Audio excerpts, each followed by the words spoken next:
देखे रावा मातहि निज अद्भुत रूप अखंड। रोम रोम प्रति लागे कोटि कोटि ब्रह्मांड सिया। वर रामचंद्र शंकर जी उमा। फिर उन्होंने माता को अपना अद्भुत रूप दिखलाया, जिसके एक एक रोम में करोड़ों ब्रह्मांड समाये हुए हैं। अग्नित रवि शशि शिव चतुरानन। बहुगिर सरित सिंधु मही कानन। काल क्रम गुण ज्ञान सुभाओ। सुदेखा जो सुना न काओ। अग्नित सूर्य चंद्रमा शिव ब्रह्मा अनेक पर्वत नदियाँ समुद्र पृथ्वी वन काल क्रम गुण ज्ञान और स्वभाव तथा वे पदार्थ भी देखे जो कभी सुने भी ना थे। देखी माया सब विधि गाड़ी। अति सभीत जोरे कर ठाड़ी। देखा जीव न चावहि जाहि। देखी भगति जो छोरहि ताहि। उन्होंने माया को देखा कि भगवान के सम्मुख हाथ जोड़े खड़ी हैं। जीव को देखा जिसे वह माया नचाती है, और फिर भक्ति को भी देखा जो उस जीव को माया से छुड़ा देती है। तन पुलकित मुख बचन न आवा। नयन मुदी चरणन सिरुनावा। विश्वमयवंत देखि महतारी। भय बहो ऋषि स्वरूप करारी। माता का शरीर पुलकित हो गया, मुख से बोल नहीं निकलता। तब आंखें मूंद कर उन्होंने श्री रामचंद्र जी के चरणों में सिर नवाया। माता को आश्चर्यचकित देखकर श्री रामचंद्र जी फिर बाल रूप में हो गए। स्तुति करे न जाय भय माना। जगत पिता मैं सोते कर जाना।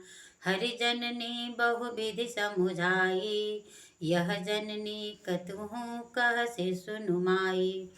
माता स्तुति भी ना कर पाती, वह डर गई कि मैंने परमात्मा को पुत्र समझ लिया। श्री हरि ने माता को उन अनेक प्रकार से समझाया कि हे माता सुनो, यह सब बात कहीं कहना नहीं।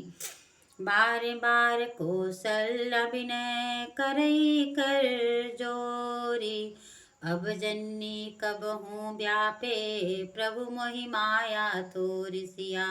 वर रामचंद्र शंकर जी माँ। कौशल्या जी बार बार हाथ जोड़कर विनय करती हैं कि हे प्रभु, मुझे आपकी माया अब कभी ना दिखाई दे।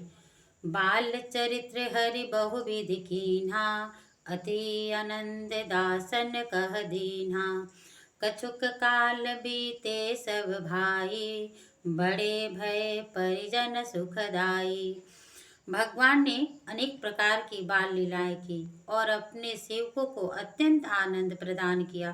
कुछ समय बीतने पर चारों भाई बड़े होकर परिजनों को सुख देने लगे। चूड़ा करन कीन्ह करु जाई। विप्रन पुनि दक्षिणा बहु पाई। परम मनोहर चरित अपारा। करत फिरत चारहु सुकुमारा।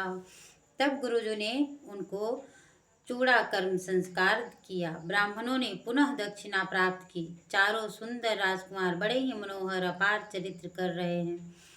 मन क्रम बचन अगोचर जोई। दशरथ अचिर बिचर प्रभु सोई। भोजन करत बोल जब राजा। नहीं आवत तज बाल समाजा। जो मन वचन और क्रम से अगोचर हैं, वही प्रभु दशरथ जी के आंगन में खेल रहे हैं। जब दशरथ जी उन्हें भोजन करने के समय बुलाते हैं, तब वे अपने बाल सखाओं को छोड़कर नहीं आते। कौशल्या जब बोलन जाई।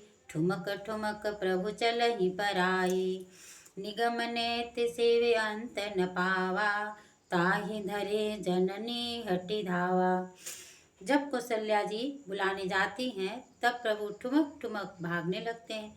जिनका वेद नेति नेति कहकर निरूपण करते हैं, और शिव जी भी जिनका अंत नहीं पा सके, माता उन्हें हठपूर्वक पकड़ने के लिए दौड़ती हैं। धूसर धुरी भरे तनु आए, भूपति बेहसी गोद बैठाए।